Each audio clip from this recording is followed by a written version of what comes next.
Hi, everyone. Good afternoon and happy Lunar New Year to everybody who celebrates this season.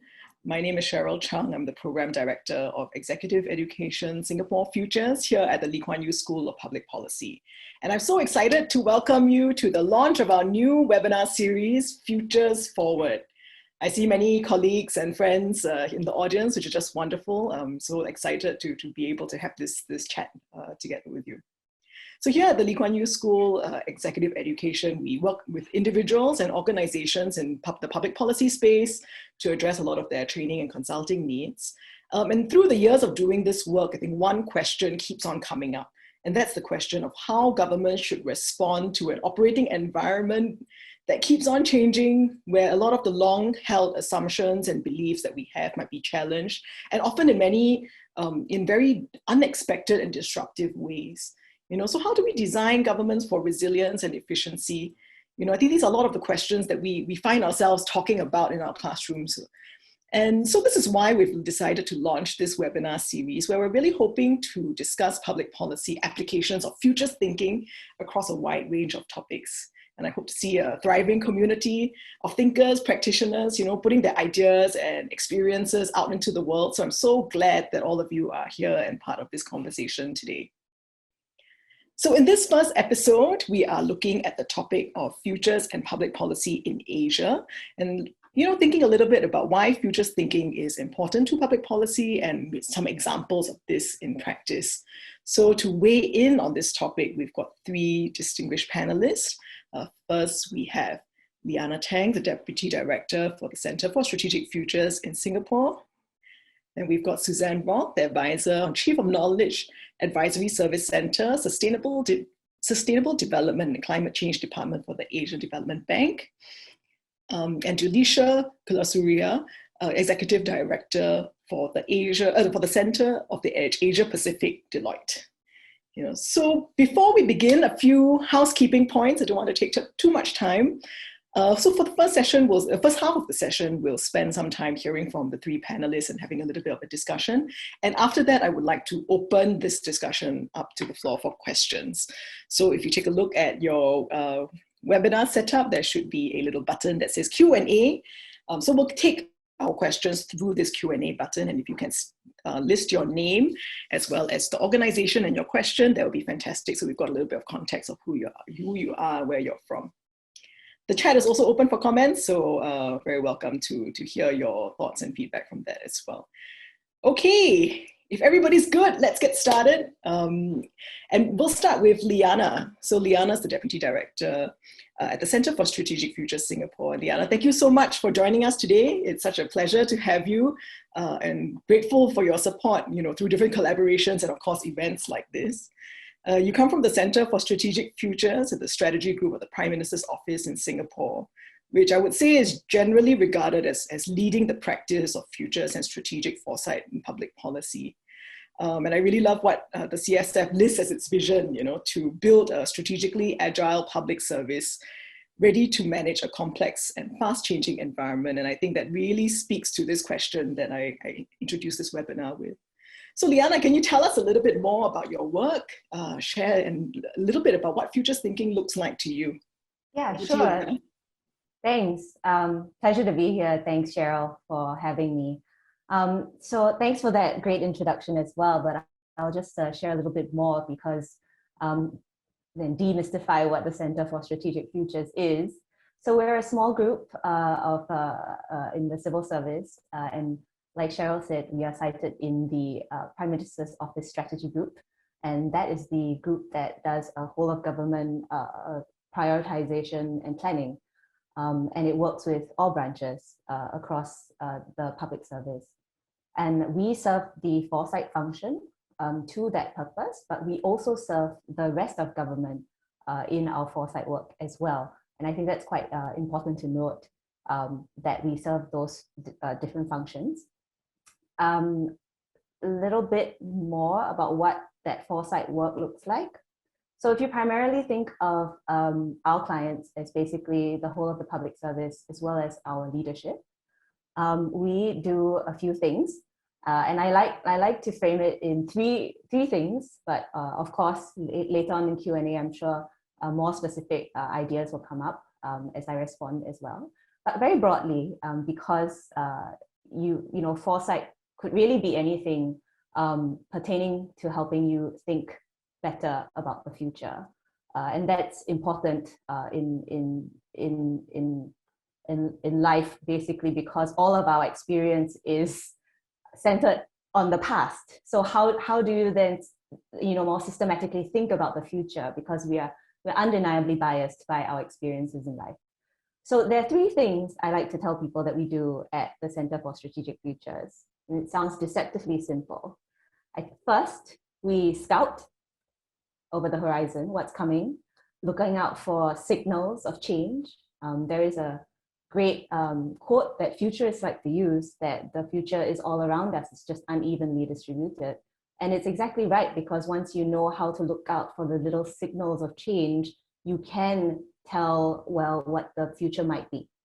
And so we do a bit of that scouting function, and that looks at basically, it encompasses horizon scanning, looking for new ideas or seeds of ideas, or new changes in behavior or changes in systems that we ought to be better prepared for. So there is that scouting function that we do. We also do another function, the second function we call challenge.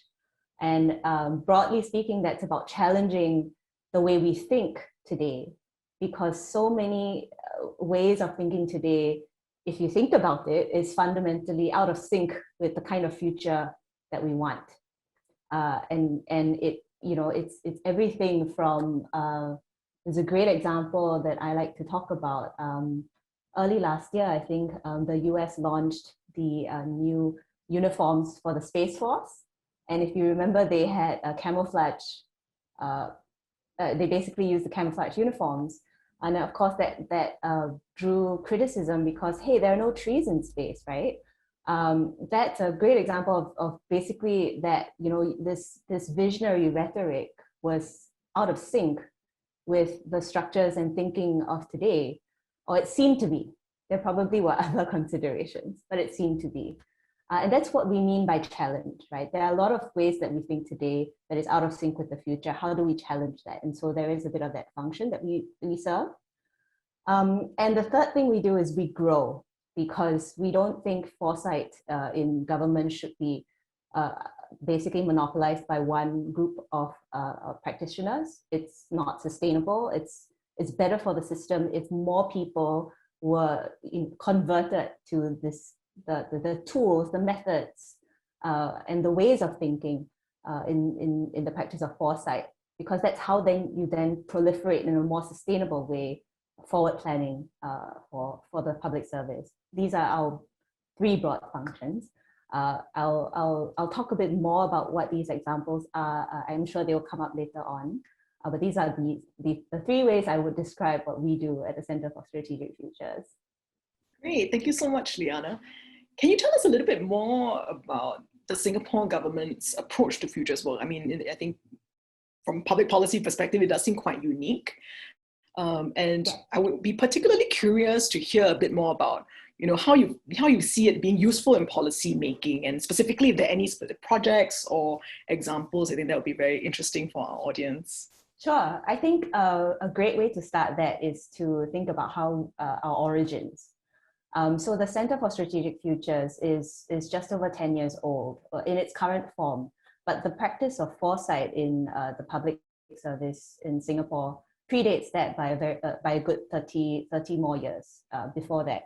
And that's because the origins of foresight and futures thinking in a systematic way in Singapore started in scenario planning.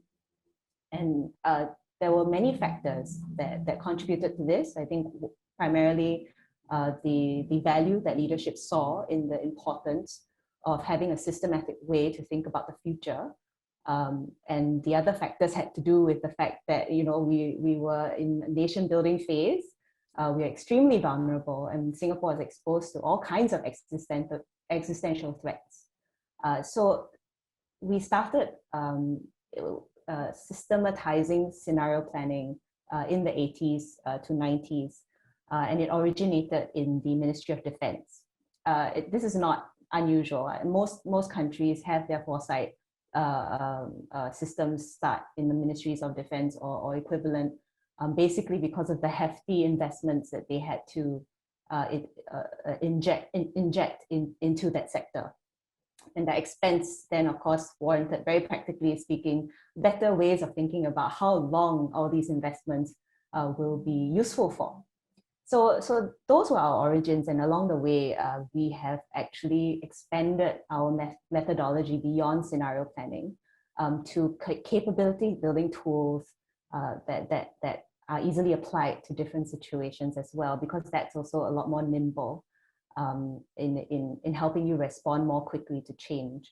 So those would include, quick and dirty ways of thinking about impacts of specific events, for example, rather than just working on scenario planning. So the service has seen its value primarily in the functions that the scenario planning method confers.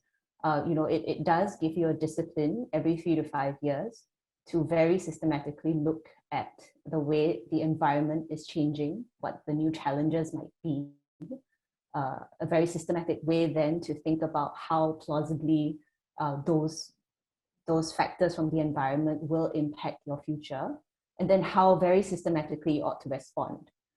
So you both use the output from those exercises to create strategy, but also to stress test current strategy. That's a great example of how the Singapore government has been using futures thinking. The process itself has been very valuable as well. And what do I mean by that? I love to think about when you involve any stakeholder in scenario planning or any sort of futures project, I like to think of it as an opportunity basically to radicalize them, right? It's the radicalization of this very important person I know will go forth and do good in the policy system. And I've converted him or her to a certain way of thinking.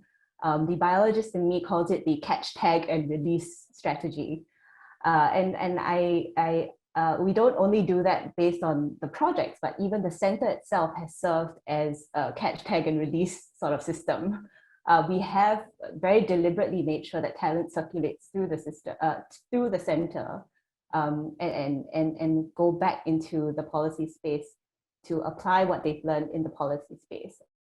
So we don't believe in hogging the talent, because in the longer term, releasing that talent is important to us. So if I were to round up, the ways that I think the Singapore government has found foresight useful, I think one is that the processes have instilled a certain discipline to think about the future in a systematic way. It's an accepted need to stress test the way we think today, our strategies today, but also it's a way to help visualize the future and then plan for the future.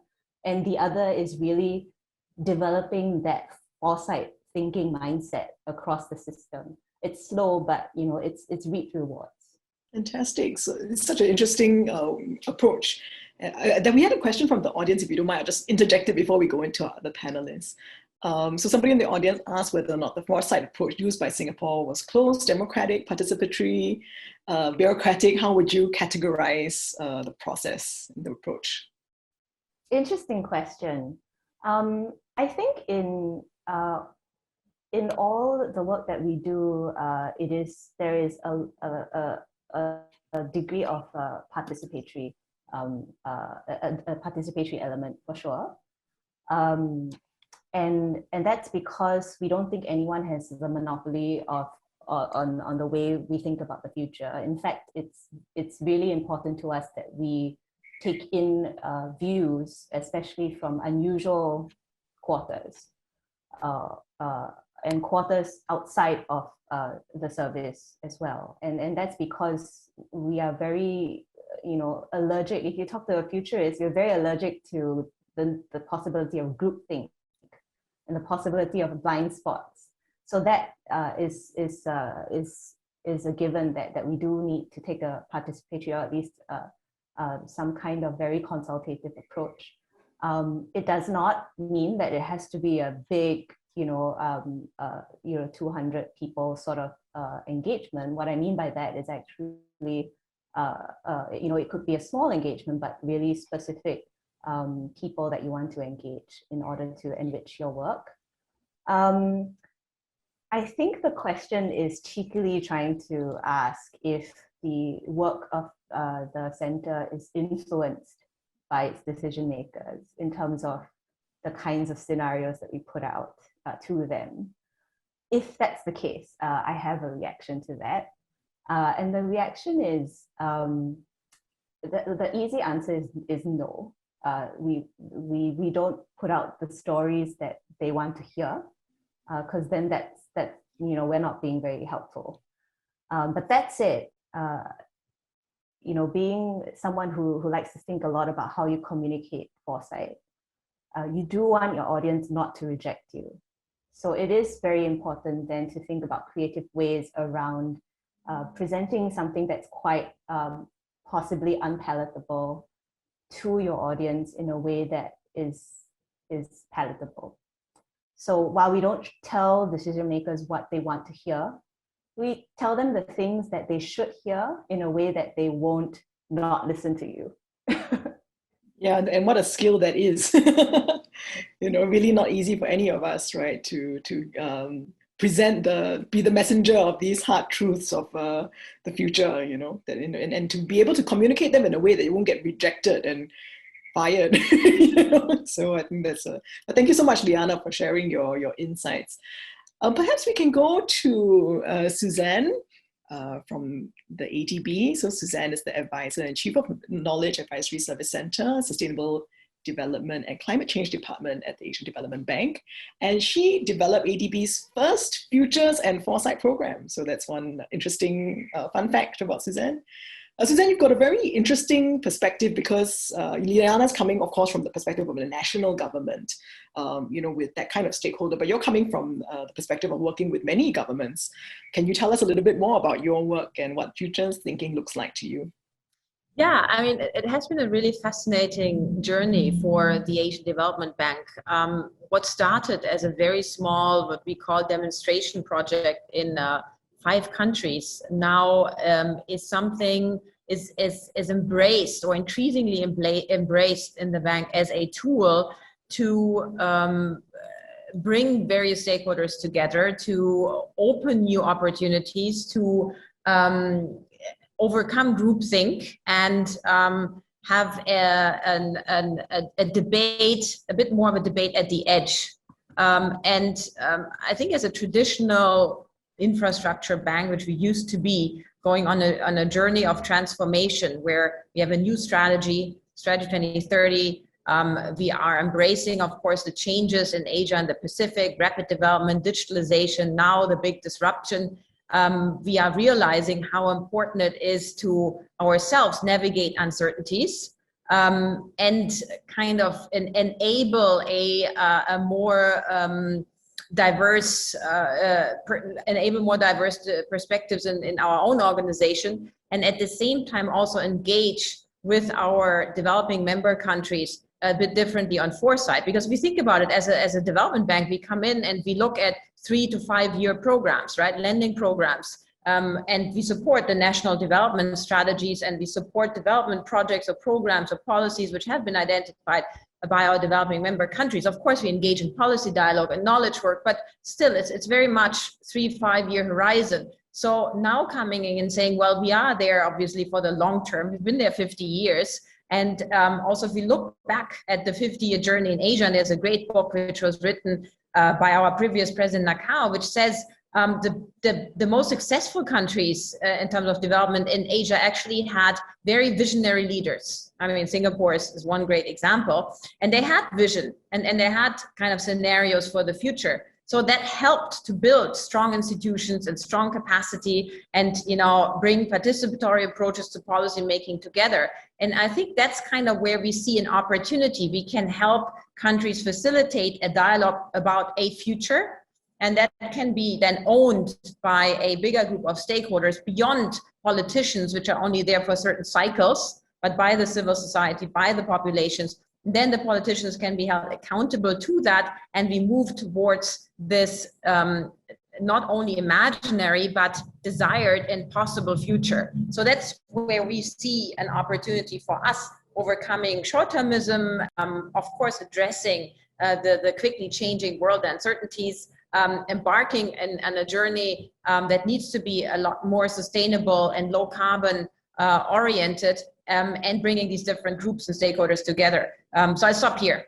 Fantastic. I think it's such an interesting perspective to also see not only this long view, right, but also across all these different stakeholders who have such different contexts, right?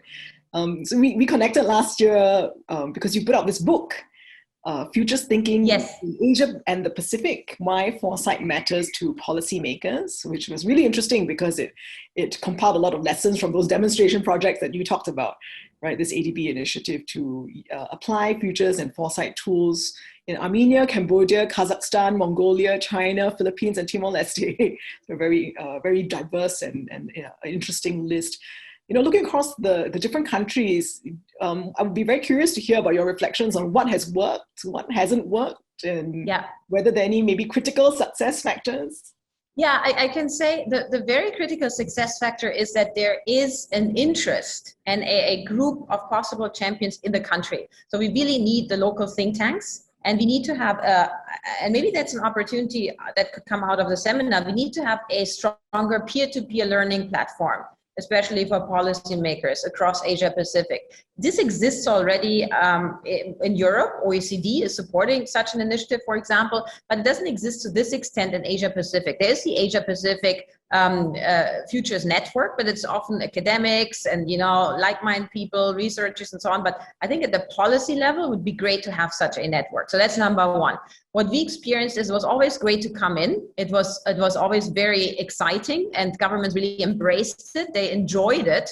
Also, you know, coming as a quite traditional development bank and then become this new techniques, and it's about creativity, and you bring people out of their comfort zone, and, you know, suddenly the economists have to draw something and use all kinds of interesting tools. It brought about a certain level of humanity. People became more human and more emotional. And I think emotions is what is required to make also good policies, to think about, you know, your moral framework, your ethics. I mean, we see this in the decisions that have been made with COVID. I'm not going to go into that, but, you know, there is a strong need for a better moral framework, I think, as we move forward. And I think that perspective of the future and the responsibility we carry for the future generation brings that. So that was a great experience. But the kind of the lessons learned was we can't come alone. So it can't be just ADB. We need partners, and we need these local networks and ecosystems, because we cannot just come in and excite our counterparts and then leave them and say, okay, this was futures and we're gone again. And that's kind of the work we're trying to do now in, for example, Armenia. Armenia is an interesting country, very difficult situation right now. There was a conflict recently, as you know, and so there it's interesting how foresight could be used to create a optimism and positive outlook beyond a political difficult situation. So that's one example. I think Timor-Leste was extremely interesting, how culture is important, how we have to acknowledge that culture is always what changes last. And even if you bring new technologies and so on, if you don't address culture and the changes, you don't bring in the youth, you're kind of stuck. Of course, it's always very sensible to have these discussions with governments on, you know, where are you culturally? Are you in the past? Are you in the future? And I find that difficult to some extent, if I may say, also in sometimes quite, you know, male-dominated societies. It seems that for women, future foresight seems to be a lot easier to imagine. I think there's some research on this also, and there's even some research from Professor Sohail Inayatullah on the role of women and gender in foresight and why you need to have more women in decision making. So these are interesting lessons learned from this. But I hope every one of you can read this book. It's really made in a very easy way. It's like a recipe book. And please contact us if you want to learn more about our work in these countries. Fantastic. Thank you so much for sharing all of that. I mean, I think that's definitely one thing we've observed as well, working with different countries in foresight training particularly, but that is a very useful container to have these difficult conversations, right? Especially when there's a lot of stake, a lot of vested interest in particular official futures that should happen. The ability to, as Liana put it, to have a disciplined process to kind of, create this space to have these conversations. Yeah. It's very, very, very useful for policymakers. And I really like what you said about bringing in, again, emotions, culture.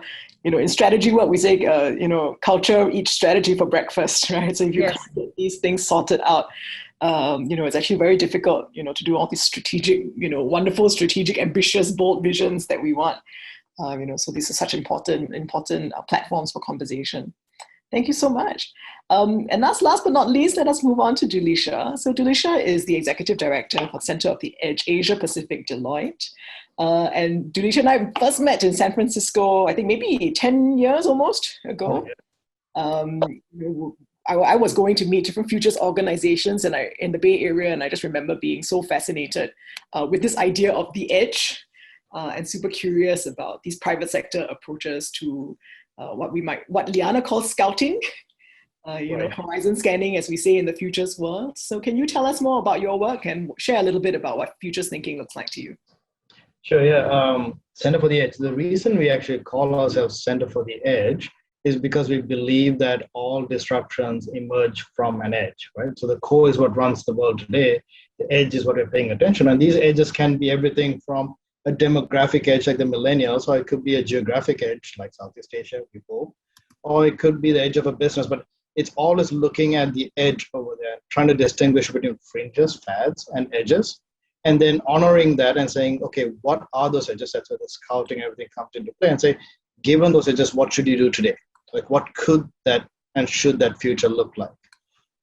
So we've been around for about 13 years, started off in San Francisco, spread to Europe and to Australia, and about a year and a half ago, I moved to Singapore to set up a Center for the Edge in Southeast Asia and actually in Asia Pacific.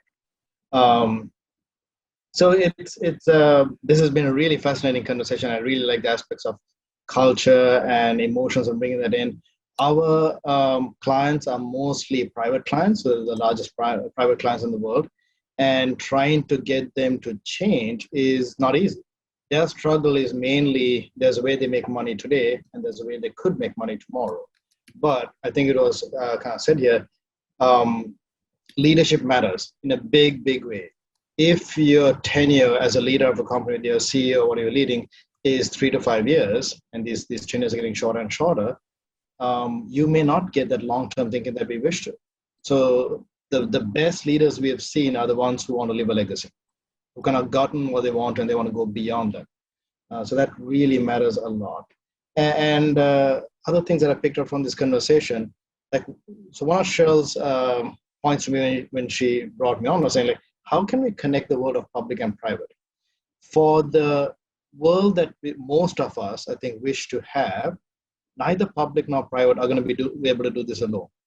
We are going to have to come together. So coming together is going to be really, really meaningful and needed. And that's one of our goals as well. I want to feature one little thing we did. So as I moved to Singapore, one of the things we wanted to do was to show Asia from Asia. And we started off this with a series of examples called Edges of Southeast Asia. And we did this in partnership with the Singapore Economic Development Board, the EDB, and the US ASEAN Business Council. They're the biggest lobbyists for Southeast Asia, so we figured we should partner with them.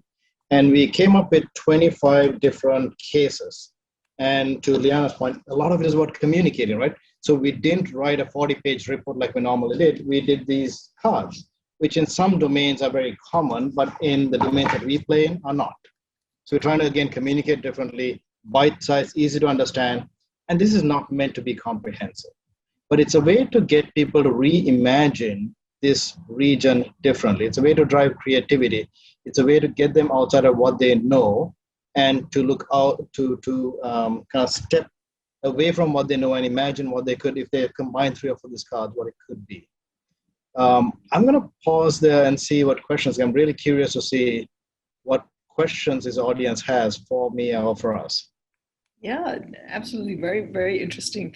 I think in terms of questions, one, maybe we can open this to the 3 panelists, but I'm curious as to everyone's reactions about how foresight and strategic foresight work has helped your organization or stakeholders better prepare for the pandemic. I think one of the things we were talking about when we started this conversation amongst the few of us was really this shift from futures thinking to this urgency of kind of present reaction, right? And I'm really curious as to your different perspectives on foresight and the current pandemic.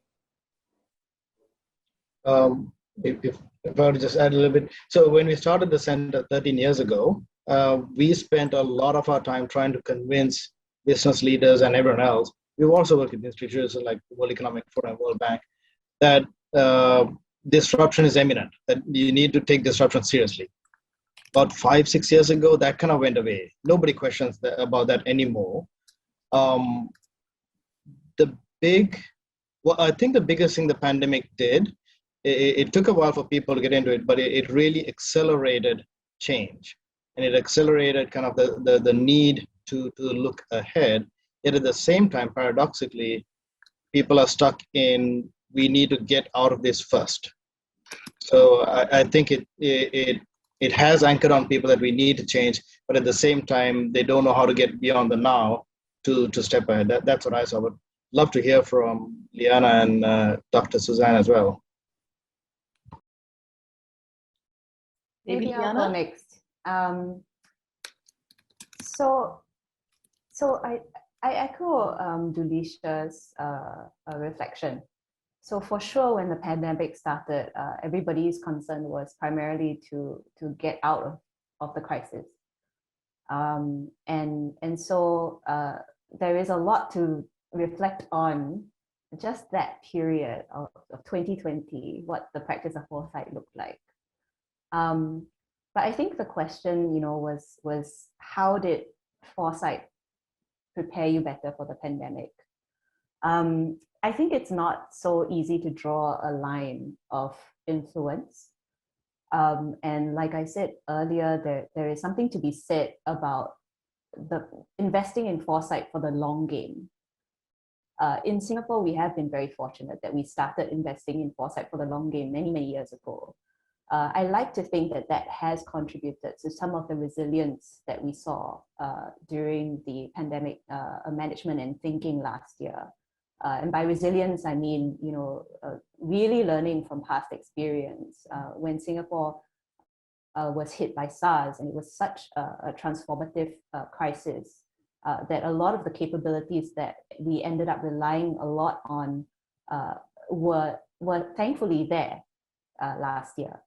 But that is many years of breeding that mindset of you really do need to be a paranoid policymaker, and so we've benefited from that, and the foresight units across government have played their part in building that ecosystem, and also building that thinking of you constantly need to be on your feet and be prepared for what's coming next.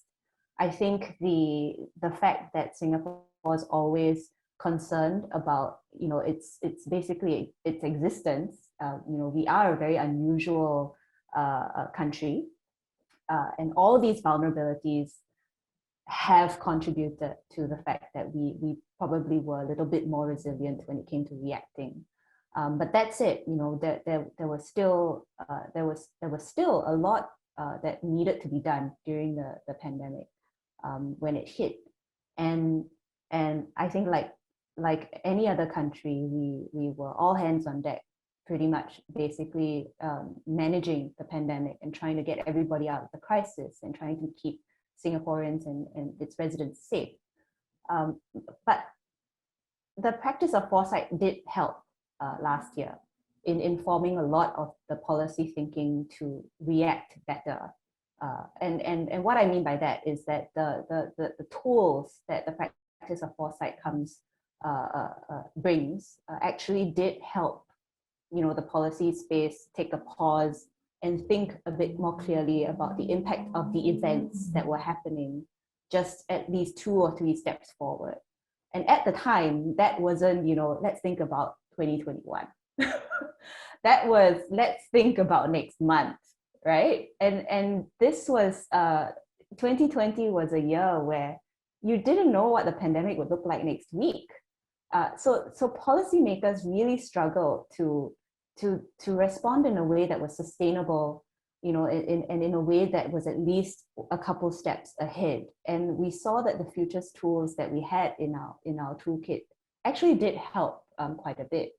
We saw agencies with foresight units also use some of the futures tools. One of the more popular ones I've seen in quite a few publications that have come out is the futures wheel, really just looking at specific events that happen because of COVID and think about the second, third, fourth, fifth order impacts of that event. And that really helped policymakers really take pause amid the crisis to think about how today's responses might have certain impacts as well, or how today's responses need to also be a lot more sustainably designed so that it can take us to next month and 3 months after and 6 months after.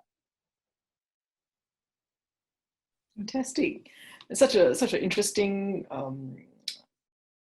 I suppose it's also a connection and a reminder, at least for those of us who are policy practitioners, that the futures thinking alone is not enough, right? It's also about taking that step to invest into the future, you know, and how to be better future versions of ourselves, right? And our governments to, you know, fulfill this responsibility to future generations, as Suzanne mentioned. I'd be curious as to your take, Suzanne, and what you see in maybe some of your stakeholders in terms of how strategic foresight has helped. Yeah, that's an interesting question. So number one, within ADB, we at least from the health sector side where I used to work, we had this foresight, and we used foresight to develop ADB's new health sector operational plan, as we call it. So we had large elements on digital health, technology in health, surveillance for communicable diseases, health security related investments, a lot of work on regulation, which is now relevant for vaccines regulation, rolling regulation. So, and work on health impact assessment related to health impacts in our policy and urban development, urban health. So I'm quite proud of the foresight we had in developing this kind of program. However, like in every government, the issue is often you need a critical mass of champions to bring it forward. It's not enough to have a few people who believe in this and see this as, you know, the opportunity. So I think that's where the lesson I learned, really, it's kind of the political rallying of making people believe in this kind of future and vision, what we need to do. And it requires a certain skill and support system. And I like what Liana said on the right kind of process that creates legitimacy for this dialogue. When it comes to governments, we had some interesting discussions with our country directors in Mongolia and Uzbekistan recently, where we had exactly this discussion. How did our immediate support for response, like the emergency response from the bank, especially in terms of liquidity and budget support, how did we leverage that for longer term policy change and reforms? And we agreed that it requires already work that has happened before the crisis. So yes, you can use a crisis as an opportunity, but you need to make sure you have already created an enabling and fertile environment. So the foundation has to be there. So in a way, you do need the foresight before the crisis to know if the crisis comes, then, you know, this is basically how I can use the crisis to accelerate my state-owned enterprise reform, or I accelerate my, you know, my health sector reform, or my policy for health security, or for social protection, especially, right? Social protection played an immense role, especially in developing Asia, to kind of try to protect people who would fall completely into poverty from losing their jobs. Over 260 million people in Asia are falling back to poverty right now because they lost their jobs. So I think, again, it was a proof, a very uncomfortable and terrible proof that you need foresight to navigate through crisis. I want to make 3 points here. Foresight helps, of course, to prevent certain crises because you anticipate uncertainties, you can plan better. It also helps to manage the crisis, or the kind of, the disasters, which are, you know, will happen definitely better, and have kind of this environment already. But I think they also really help us to realize there are no-win situations. They can be no-win situations. And we have, as policymakers, we have to be prepared for these no-win situations, and then apply tools like the future wheel to understand which one of these no-win situations still has the most win for which kind of people. Then comes the moral framework. So I think that's where the last year has shown us how tremendously important future foresight is, how hopefully Singapore will play a role in Asia to champion this more, to create this network of policymakers, to have a safe space to practice it, to believe in it, and to bring it to their governments. And hopefully ADB can be a partner in this. Absolutely, it's such an important conversation that we're so, really want to be a part of as well.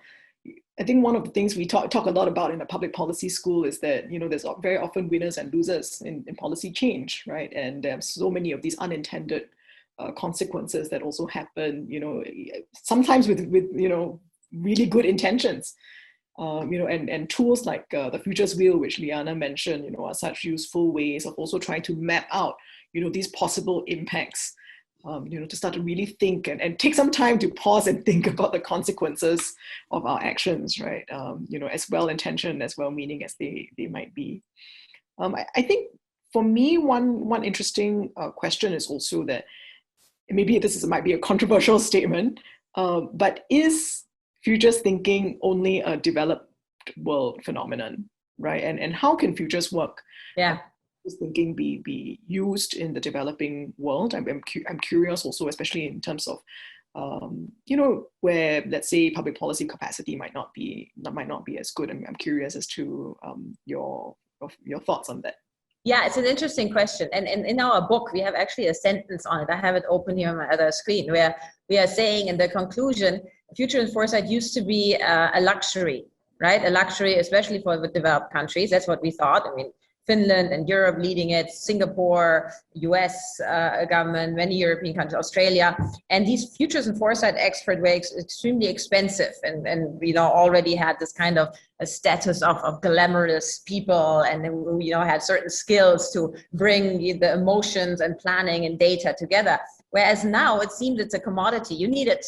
And I think developing countries are realizing we need it even more than ever before in this very volatile world. And it's really the art to balance building stability and building institutions and capacity, while at the same time juggling these balls and being agile and understanding the uncertainties that are happening. So it's becoming a very important skill. And I'd like to answer this question here from one of the audience members who are asking, how can emerging countries convince their public leaders that scientific evidence are in line to their political interest? I think this requires at least a whole evening discussion, because I doubt that the COVID crisis has shown that leaders are actually using, all of them are using enough scientific evidence. So, and why is this? And I think this comes back to the culture and your own narratives, and what does this mean for you personally? So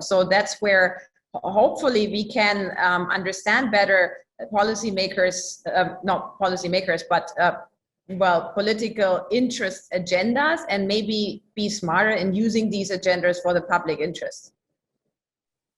Absolutely. I think one thing I really appreciate, Julisha, especially from your project on the edges of Southeast Asia, was also using Southeast Asia to showcase, interesting innovations and examples.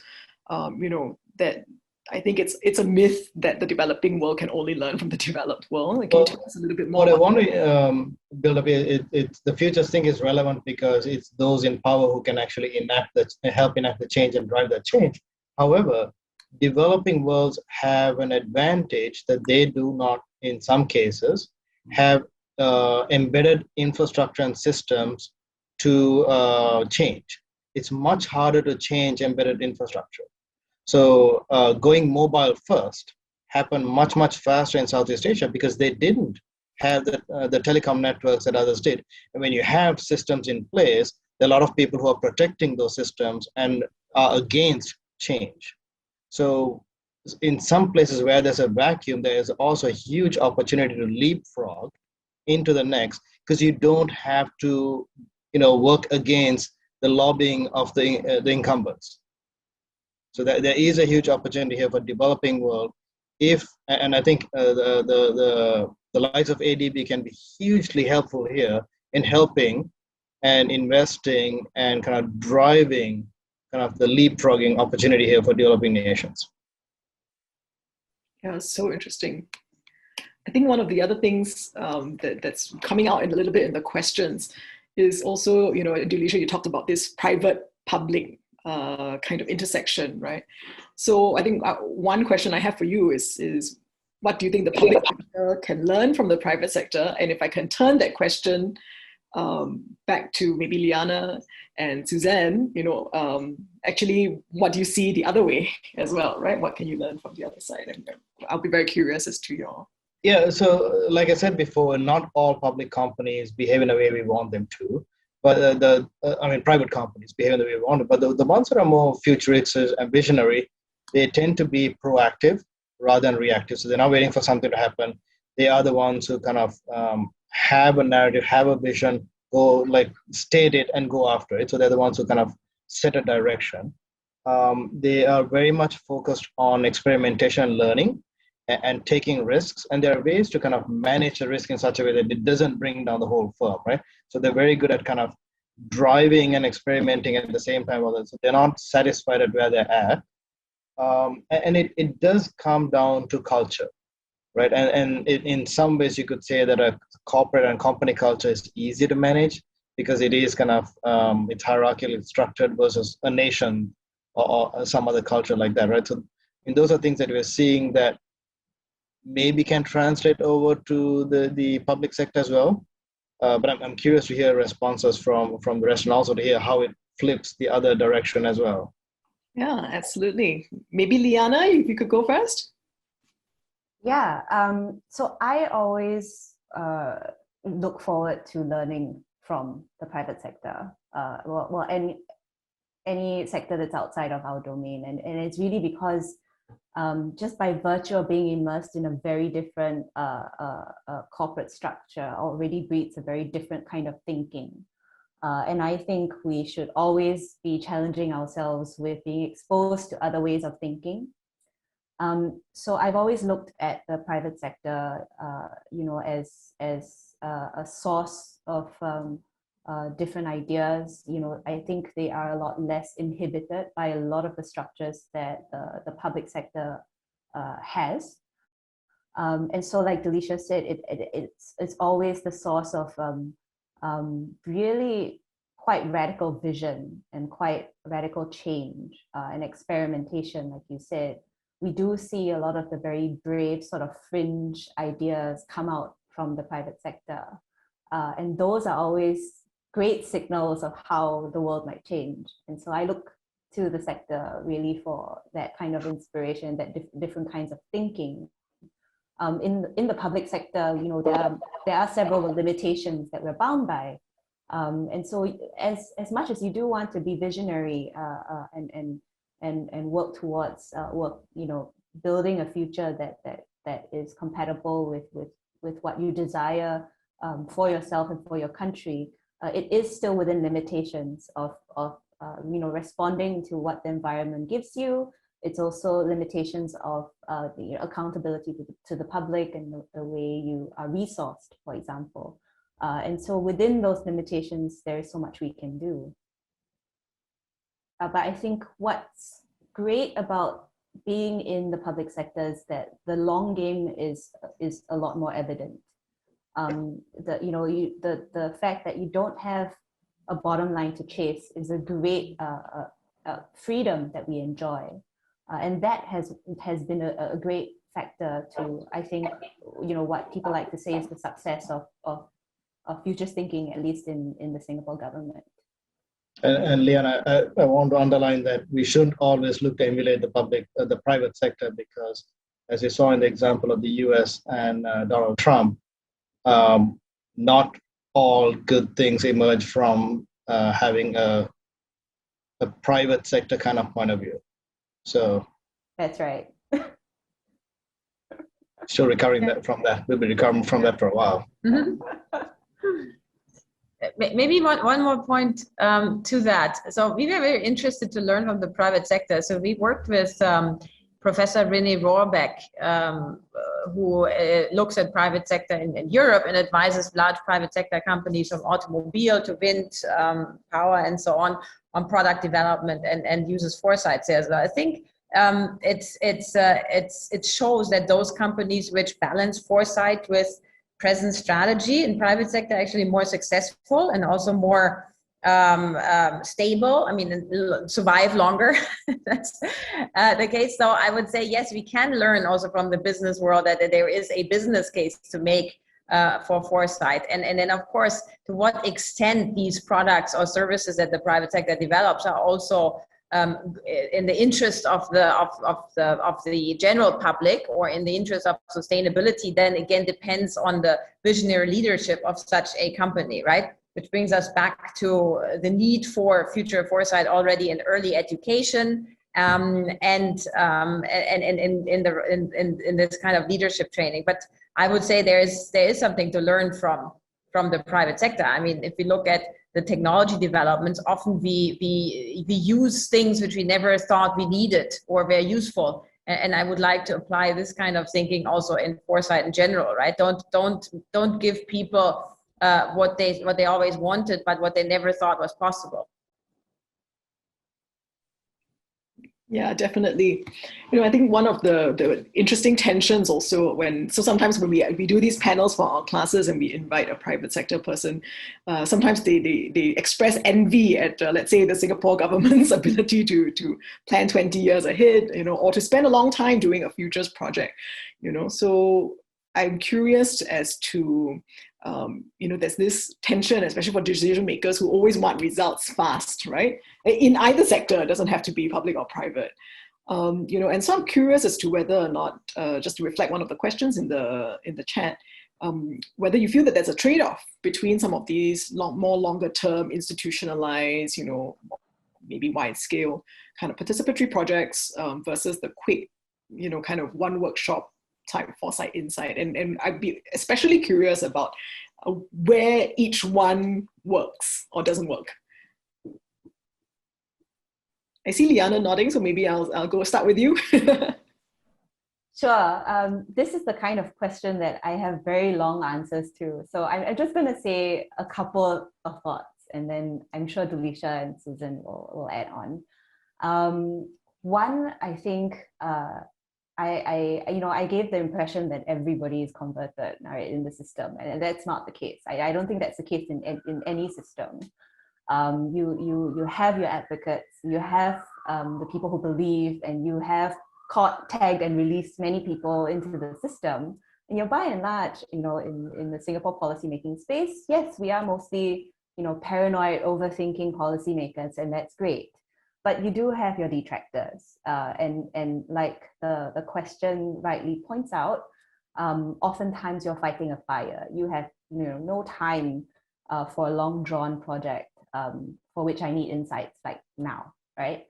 And that's fair because that and that is part of the futures portfolio as well, to also put together something that's well researched, that really has some policy ideas in the short to mid-term, and that's fine, because the foresight work that you do really depends on what the system needs.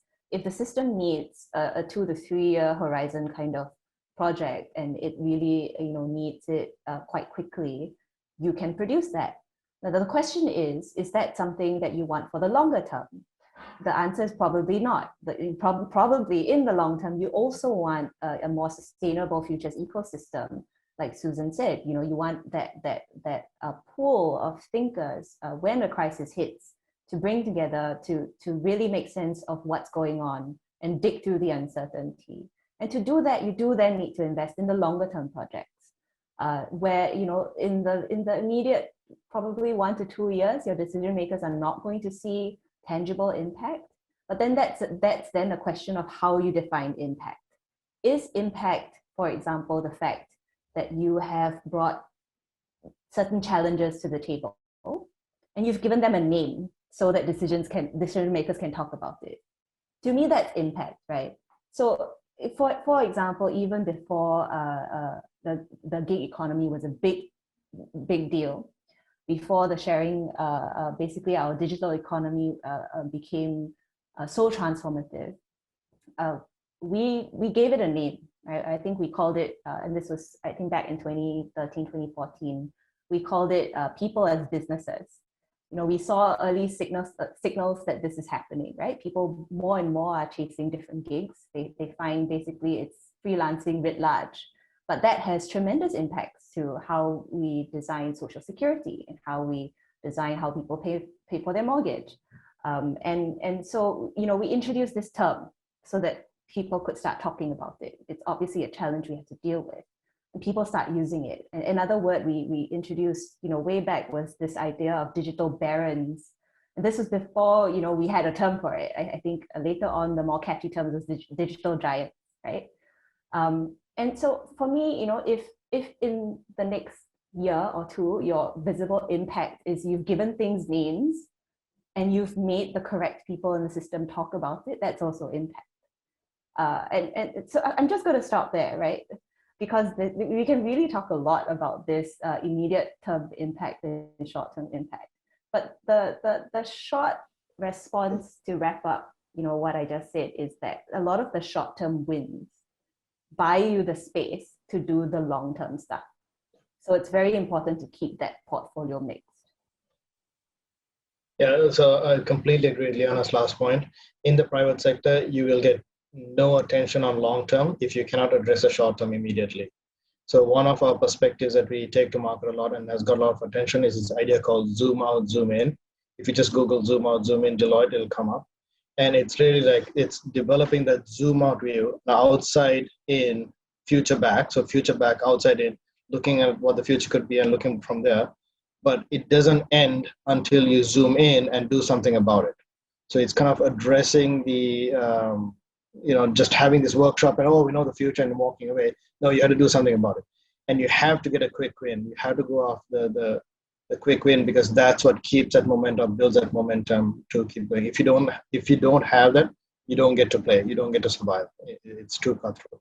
The other thing I really like what Liana said, I completely agree with, is we're all in the business. The future's business is about driving transformation, but it is about convincing people of seeing the world from another way. So how do you do that? Using memes, even these words like zoom out, zoom in, right? If you can create something that travels and people talk about it, and you don't exactly know what those things are. It could be digital barons, it could be something else, but those words do matter. And then they take on a life of their own sometimes and they evolve. But so we are in the world of creating those memes and creating those things in a way that helps drive that change. What we found in this work is that when we started this work, we wrote a book called The Power of Pull. And people said, wow, this is great, but do you have any data? And then we did a thing called the Shift Index, and we looked at 25 metrics, 40 years of data, all this stuff, showed all the metrics. Oh, wow, that's great. So we have all that. What about my industry? So then the next year, we broke it down by industry, all public companies, everything.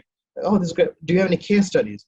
So we realized it was very logical. Everyone wanted the logical kind of structures to say, like in here, this works, and this is, I can stand behind this. I can take a scientific question. I can take it to my audience. So data matters. So those are actually tools we can use, right? The data, science, all that stuff. But then at the same time, I was doing these learning journeys and taking people and execs to these places. They'll go to a tech shop, which is kind of a maker space, 10 years ago. They'll hang around for a while, talk to people, and an hour later, they'll be completely convinced that the world is going to be fundamentally different. Same thing when you take them for the first time in Google's autonomous car and the bug, and they come out convinced that the world is going to be different with no data at all, right? So then we realized, and there's a quote that I really like, that the longest journey that anyone has to travel is 18 inches between your heart and your head. If you can get them here, if you can convince them here that something is going to be fundamentally different, then they have the journey to go from here to here, to figure out how do they structure, how do they kind of get past the cognitive dissonance to say this is true, right? So we've really been struggling in that, and that's why like the different types of communicating is important. If this were a report, it gets dismantled, flip, it's the same, right? Something even a little bit different matters. That's why words matter. That's why the terms like digital barons matter. So we tried doing short stories, doing kind of future, like comics, we tried like short movies, all kinds of little ways to get people emotionally, because taking people to places doesn't scale as much. So what can we use? What can we learn from other ways to get people to change? The other really successful example is getting kids. Best way to change parents' minds is to get them to think about their kids and their futures, if you can get them there. The other one, which really is not going to fly in Singapore, is drugs. Drugs can help change minds in a big way. But we can leave that for another conversation. Psychedelics, man, mushrooms. It's going to change the world. Fantastic. Suzanne? Yeah, I mean, I think everything has been said. It's exactly right. I mean, number one, it's to look at the perspectives of children, the next generation. And number two, it's to connect the emotions, the perception with the mind. And there it's all about experience. So you have to create these rooms for experience so that people kind of change their attitude. And I think that's also what fascinated me with Futures in Foresight, coming traditionally from medicine. I'm a medical doctor, but I always wondered, why do people don't change their behavior? Why don't they have healthier lifestyles? I don't have to prescribe them all the medicine or do the surgery. And it was so difficult, right? It's so much easier for people to just say, oh, I take another medicine, than actually change my behavior now for the future, for my future, for the future of my children. And I think it was all about experience. And interestingly, in that kind of field, in behavioral science, often it's not the negative experience, it's a positive experience that changes you, because negative experience would rather threaten you. And I think that's probably also the issue with how we communicate right now about crisis and you know, the disasters, or even climate change, where also we are trying out now new ways where we look at the positive aspect of the change that's happening. Look at these kind of companies, look at the sustainability measures they are embracing, or this entrepreneur is taking, or the policymakers are taking. So to show a positive outlook and a positive pathway, so that you say, oh, I can do this too, and people buy into it. It's so true. I mean, we can't even make investments for our future selves, you know, as an organization. That becomes really difficult. And I really like what everybody's talked a lot about, you know, the idea, the what's needed to change the mind of the decision maker, you know, and a lot of that's, you know, maybe more social emotional work than necessarily just cognitive work, you know, and if that's what's required for futures in public policy, then what's the role of quantitative methods? Is there one? You know, and is strategic foresight, especially in the policy space, more a qualitative discipline? I'm curious as to everybody's feedback on that as well. I think you need the quantitative to start with, because that's where people are right now. They want the data. They want, if you have a very science oriented, you need the data to show that. If you don't have that, again, you don't get to play, right? That's why we did the shifted mix. But it's required, but not sufficient. So you need to get past that to get, if you really want to drive change, you got to get them at the heart. You got to get them emotionally. Going back to what Dr. Suzanne said early on, you really had to like capture them in a different way. I tell you, drugs, it's the way to go. Not the right word in Singapore. So if I may say, on the quantitative and qualitative, I think what we have also seen last year, quantitative data depends on context. Okay, so number one, we need data, we need quantitative, you know, information to play with and to rely on, and it kind of holds us. This is the credibility we get as you know, policymakers or scientists or decision makers. But we have to realize the data comes, number one, often from the past. Number two, we have to understand data is relative without context. So this is the whole aspect of data science, even for, you know, artificial intelligence or big data. You need to have that context. You need to make sense of it.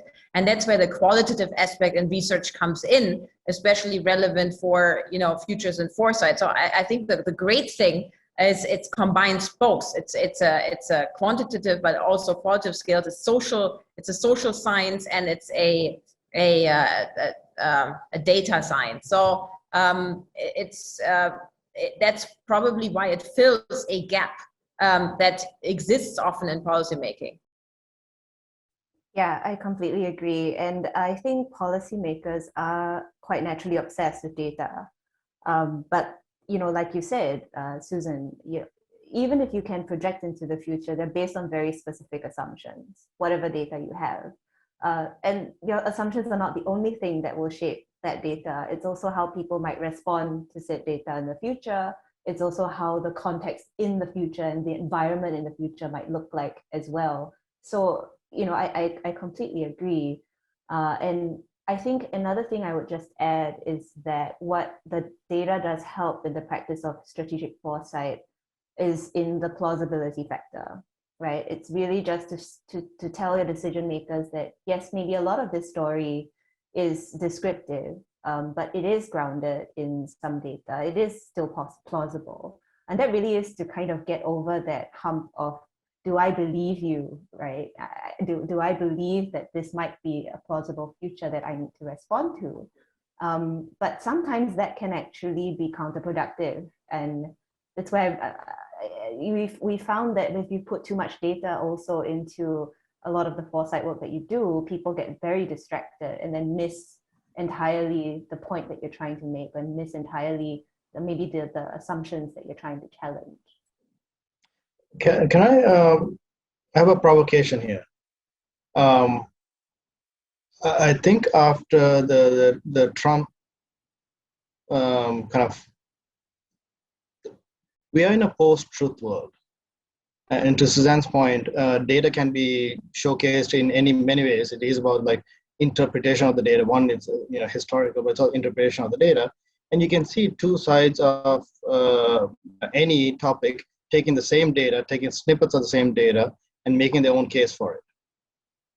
I actually would argue that, yes, we have to have the data. We have to continue to do what we do because it's part of what we've been trained to do, to be good scientists, to prove our arguments.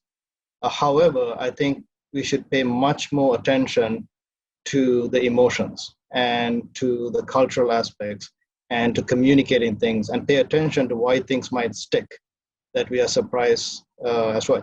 75 million people in the United States still believe that elections may not have been, that elections might have been fraudulent in the US, right?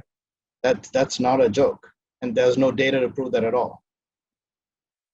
So I think it is a time where we futurists have to start rethinking of our methods and maybe focusing more on emotions and culture and everything else, the soft side of things.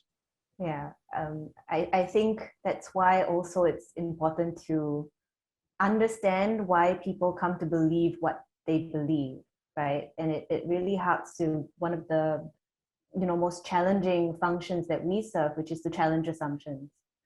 But I think more and more we realize that the things that influence these assumptions are becoming so complex. And a lot of these things that influence assumptions are also invisible. And it doesn't help that technology has enhanced a lot of the invisibility between bubbles as well. So I think, the next revolution for the practice of foresight might be really digging deep into ways where we can really figure out how people are really believing what they believe, especially when there are so many more new tools to influence you. And like you said, in the post-truth world as well. Absolutely. I think even how people view the future as and there's certain, I would say, facts about what's coming in the future actually also requires some awareness building, right? And there's also this role for futurists, especially in the public policy context, to make sure that people's, assumptions about the future and models are also up to date, which they may not be, It's very interesting. We have about 5 minutes or so left in this conversation, and I do want to respect everybody's time. So maybe this would be a good opportunity now to maybe throw out the final question for all of you. I think, of course, all of us, the four of us, are futures advocates and almost evangelists, about about futures work and what it can do in public policy. I'm curious as to everybody's reflections on what are the limitations of futures work, and where and what kind of situations is futures work the most useful in a public policy context?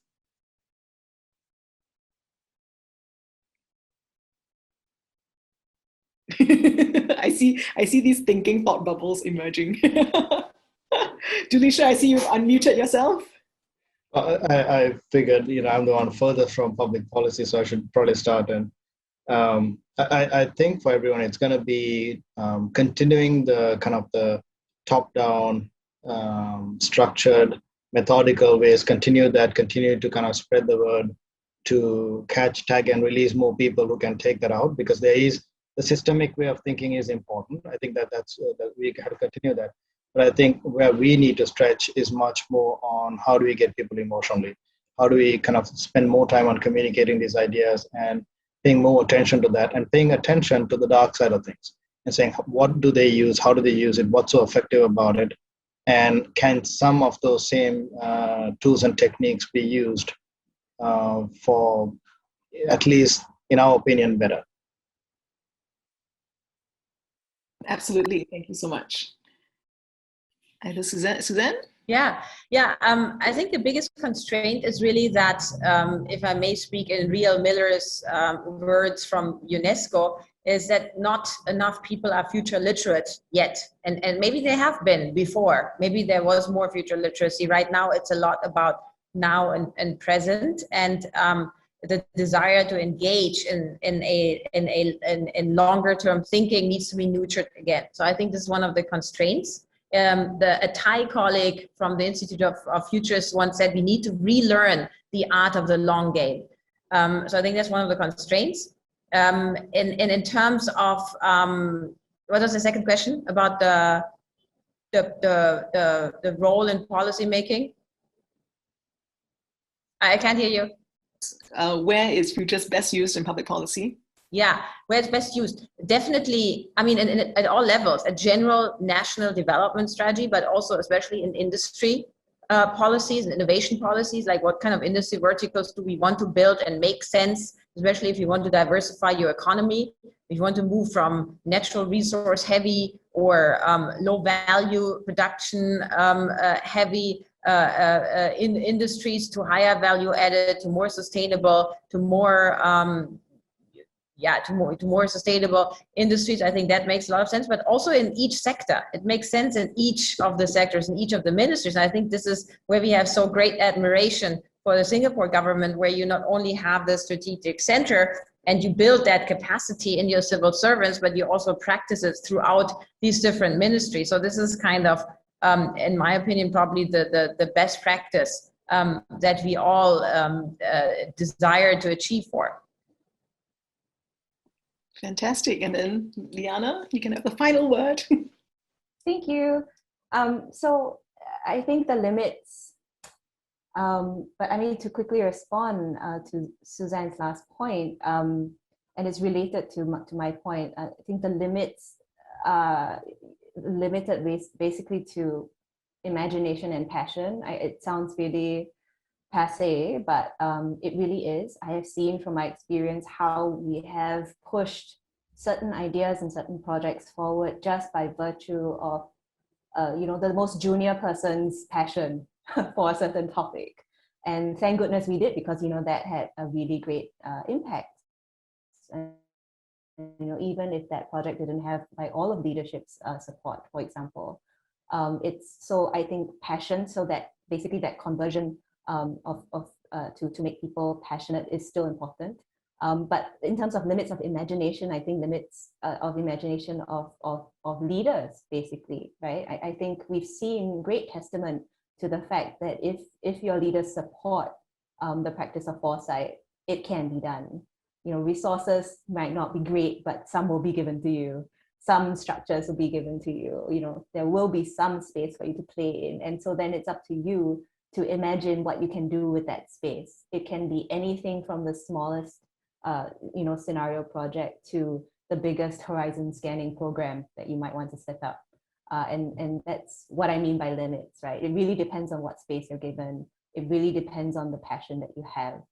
And I think the last thing I would say is, I think something for all of us to be cautious about is keeping the long game in mind, even as things get a lot more uncertain and a lot more accelerated in the future. And we've seen that happen already in the past few years.